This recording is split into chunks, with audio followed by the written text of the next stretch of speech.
Hey everybody, so it's Sunday night and it's almost 10 o'clock. I had something I wanted to share with y'all. To some people, y'all might understand and y'all might feel for me. Some others probably won't care. But hey, it is what it is, right? So I wanted to start. I have another YouTube channel I haven't even touched yet. And I don't know what's taking me so long to touch it, but I've been kind of hesitating on it.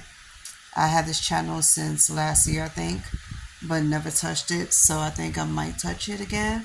But it's more like my life unedited and being raw with y'all because it's like there's certain things I leave out. And when it comes to my mental health status and letting y'all know how I really feel, what I go through on a day to day level, emotional wise and mental wise, I barely even talk about it, let alone give people the idea of it. So I guess this would be my first video talking about it. Not and please don't ever think I'm trying to make myself sound like the victim. I don't have no victim mentality because y'all know that I always get back up. I'm a strong woman and I always look at myself as a strong woman and I always talk like one. So yeah, I do have my moments because I'm battling depression, I'm battling anxiety and panic attacks, and I've been having them since 2009. So everybody is kind of updated on that, but y'all haven't. So that's why I'm letting y'all know. My life on a day-to-day level is stressful, and I was sitting here just thinking while I'm laying in my bed, it's like life as a 38-year-old woman is a struggle. Struggling at the age of 38, learning and relearning everything, and also trying to be patient and kind to myself. I get on myself harder than anybody else get on me. Well, actually, nobody really gets on me at all, so I can't really say that I get on myself harder than anybody else because that requires somebody getting on me, and nobody does. But I get on myself really hard. Like I always punish myself, and I always become too harsh on myself because I want the best of the best, and I kept saying I don't want to settle for less. And if I keep giving myself the best of the best, everybody will see it and it will reflect, and people will give me the best. So I was talking to somebody a long time ago about what I was craving for that means a lot to me, which was great quality of relationships, great quality of life. And I had to give myself first that before asking anybody that. Because the one thing I asked myself was, what can I honestly bring to the table? And then that was my insecurity talking, by the way, because like really, what are we really asking for?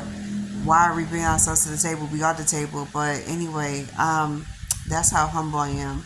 I cannot be cocky enough to be like, well, I am the table and I bring everything to the table, even though I do feel that way, but you're not going to physically hear me say that in a cocky manner.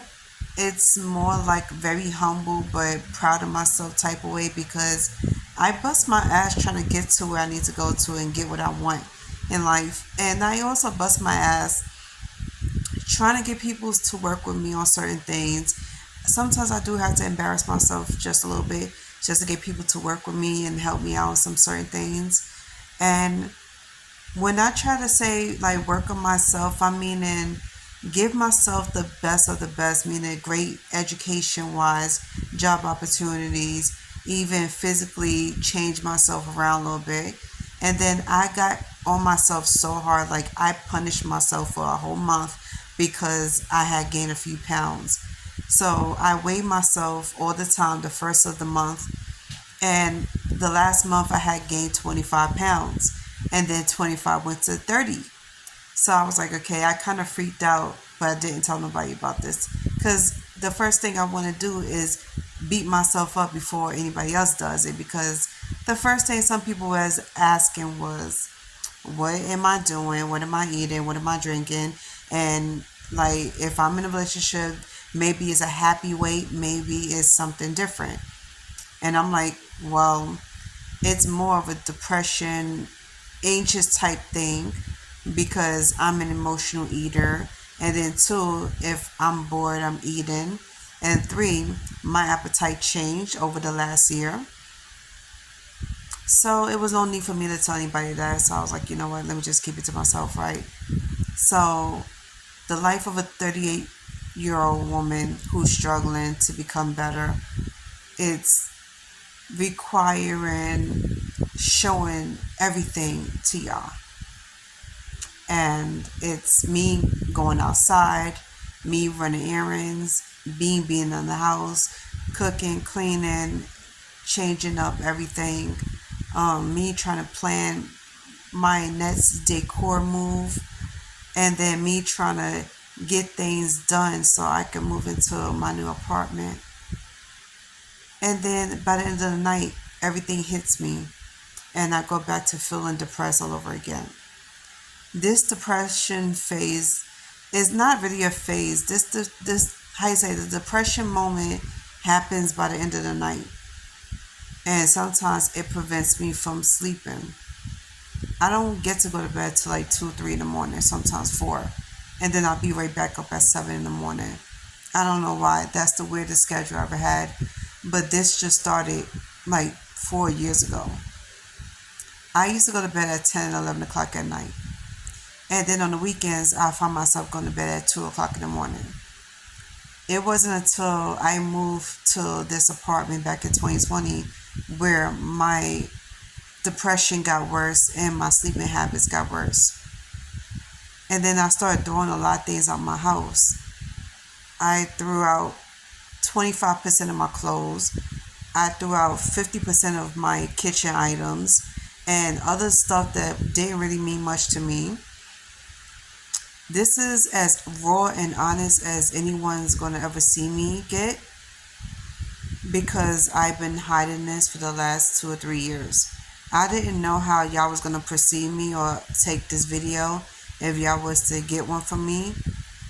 But this, I guess this will be a start of me being completely raw and honest with myself as well as y'all.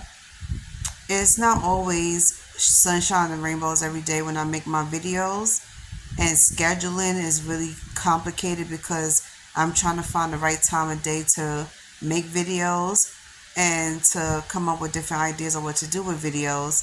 And then I get a lot of people complaining to me about the quality of the video, and they think I'm made out of money. Sweetie, it takes money to get all this stuff together and make everything perfect. I don't have that type of money. I am working on a fixed income, and it's embarrassing for a 38-year-old because I've never seen anybody work with this small income before. And then me having to choose between working and going to school because just as soon as I went to an interview for my school, I end up getting an interview offer from other jobs. And one of them was a stay-at-home job, and the other one was a home health aide job. And I thought they both was amazing. One was paying $17 an hour. The other one was paying $22 an hour. So I was like, okay, you know what? Let me think about this. It's been a week now, and I'm thinking about it. And I'm like, you know what? I'm really leaning towards getting that other stay-at-home job that was offered to me. They emailed me about this. They said, we tried calling you, whatever, the bullshit situation, but I'm still thinking about it.